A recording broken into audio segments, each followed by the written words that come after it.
Hello, my Ed fam. I have some more news for you this evening. It's getting crazier and crazier out here.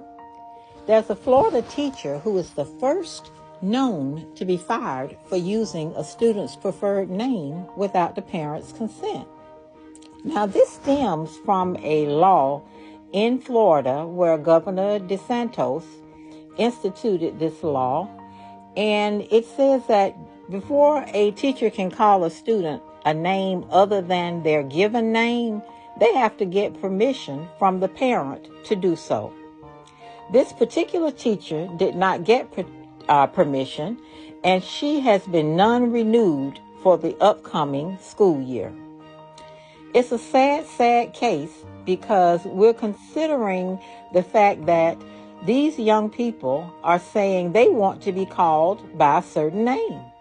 However, the parents are saying without their permission, they want the law to be, fulfilled and not be called, their children not be called names other than what their given names are. The law is known as the Parental Rights in Education, and it prohibits school staff from using a student's preferred name or pronoun without the parent consent. This dismissal of this teacher is the first known case of anyone being fired for violating the law, and it is sparking major community backlash in Brevard County. The law applies to students who choose an alternative name due to their gender identity, and it also applies to those who want to use a nickname. We get so caught up, and sometimes we're worried about the wrong thing, I like to say. But this is a law, and nonetheless, the teacher broke it.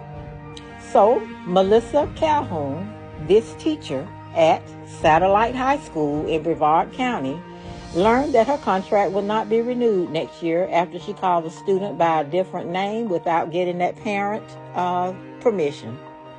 Brevard Public School says that they support parent rights and the rights to be the primary decision makers in their children's lives. So this Florida law affirms their right to be informed, and they want that law to be followed. That was a statement by Janet Mernigan, and she told the Washington Post this in a statement.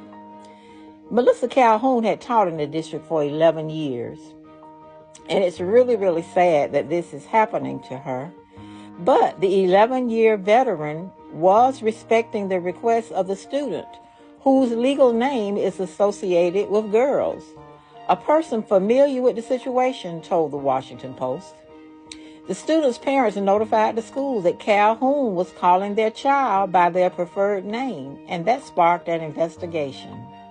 The teacher allegedly admitted that she knowingly did not comply with the state statute. As a result, the district chose not to renew her contract, and the state is reviewing her credentials for violating the law, according to the outlet. So, in other words, she might be in trouble with the professional standards for violating the law. The teacher is currently working under a 10-month contract that expires in May 2025, next month. She is concerned because since the state will be reviewing her teacher certificate based on the actions, the district could not renew her on any contract until this issue is resolved with the state. Calhoun did not immediately respond to the Post when they reached out to her for a comment. As I said earlier, the firing has sparked an outrage in the local community, with many speaking out against the move at a fiery board meeting of education that took place Tuesday night.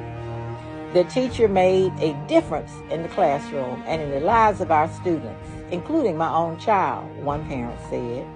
She deserves more than a quiet exit. She deserves fairness, context, compassion, another mother and a school employee said at the meeting. There were groups of students who were outside protesting Calhoun's firing, and they have been outside the Satellite High School again on Thursday protesting. Calhoun supporters spoke out at that Board of Education meeting, and now they have started a petition on change.org, demanding Calhoun's reinstatement.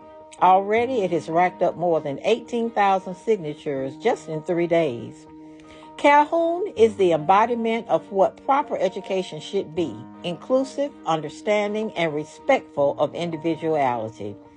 Losing her would be a significant loss to Brevard County's education community, the petition said.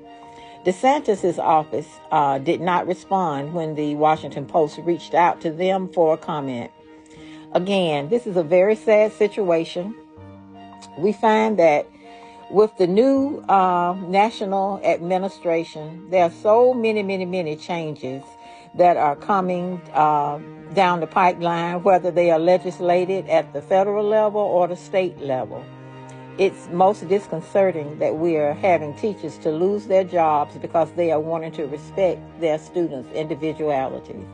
Sometimes it's a hard pill for parents to swallow, but in any event, it is very unfortunate that this teacher is losing her job and possibly her credentials behind this situation.